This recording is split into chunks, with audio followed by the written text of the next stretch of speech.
Hi, and welcome back to another tenor guitar lessons with Mike Turnbull, and this time I'm going to look at muted vamp chords again, closed chords, but using the G string as the reference.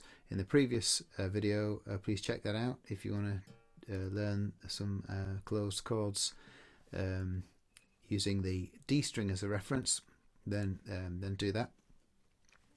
But this one is going to be using the G string as the reference point, which is probably slightly easier because I've already looked at chords along using this as the reference string anyway. So go straight into this one.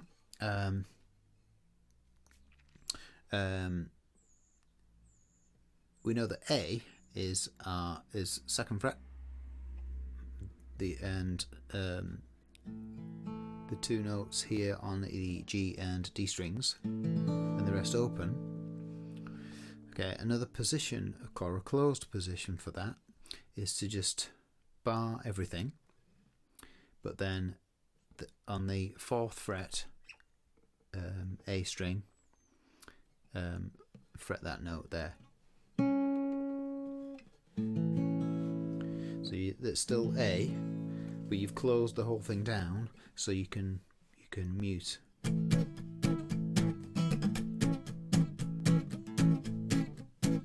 Now I like A this way,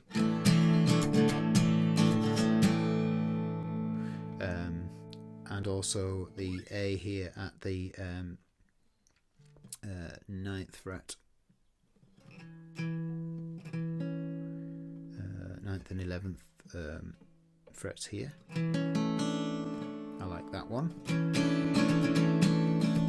But there are times when you might want to mute it. So A played sort of basically at the same position as you would be normally, if I can just show you there. But then just hold it down and play this note on the 4th fret.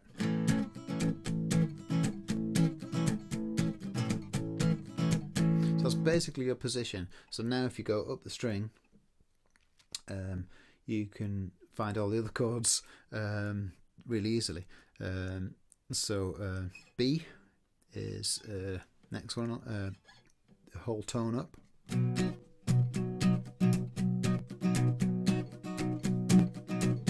You've got C here.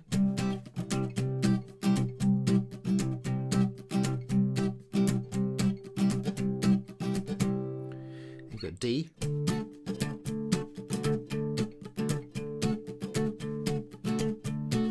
Then you've got E.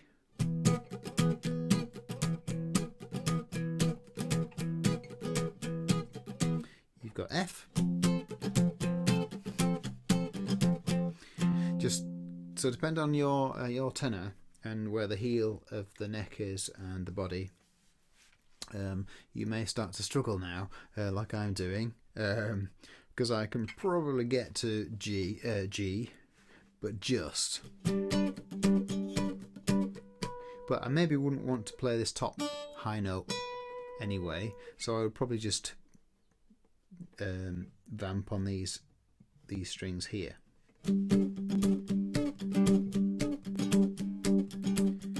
If I wanted to play G, or I could opt for one of the G, or the G on the D string as a reference, which is this note here, and that shape there. So it's a very similar shape. It's very similar shape. The difference is that you're playing the 5th note here, and the rest of the notes here. So it's that. Whereas on this the G string, your root is the one that you're holding down first. So A, and you're doing, that's your shape. But it's just a good chord to hold down if you just want to sort of blend into the background. If you're playing with other people, and you can just go. Or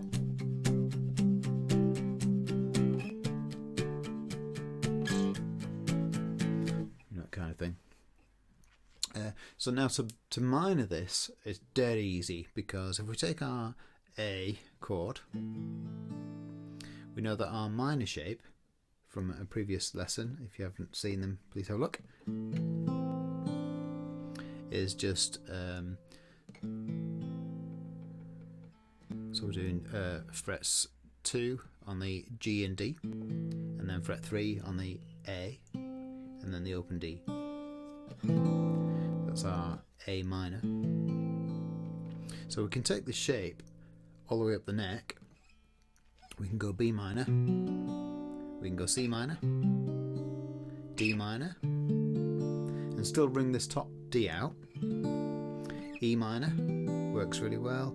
F minor works really well. And then we've got G, which works really well as well. But you still got the open kind of sound, the big open kind of sound. So if we take our closed formula, which was here for the major, all we do is this is the third note in the scale, in the scale. And as we know that any minor chord, we just flatten the third to get the minor chord. So if that's our major shape here for A, to flatten it, we just put our finger on this note. Major, minor, major, minor. So now you can go anywhere you like because you've closed the fretboard down, and you can play all the minor chords, but muted or vamped. So B. So major B was here. Minor B is here. C here. So major C. Minor C. So it's the same as this position, but instead of using this, keeping the D open, which I like anyway. That's a great C minor. It's quite mystical, but you can close it down.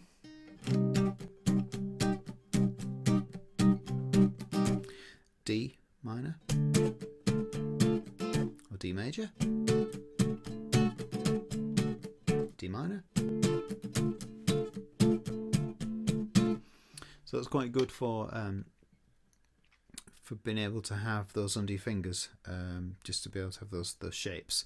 So using the D string as a reference for closed chords, or the G string as a reference for closed chords. So that was a quick one, and I hope you got something out of that. Do practice at that, and it's good to have them there to be able to just quickly vamp onto a different shape, and just blend into the background if you're playing with somebody else, or just in your own song.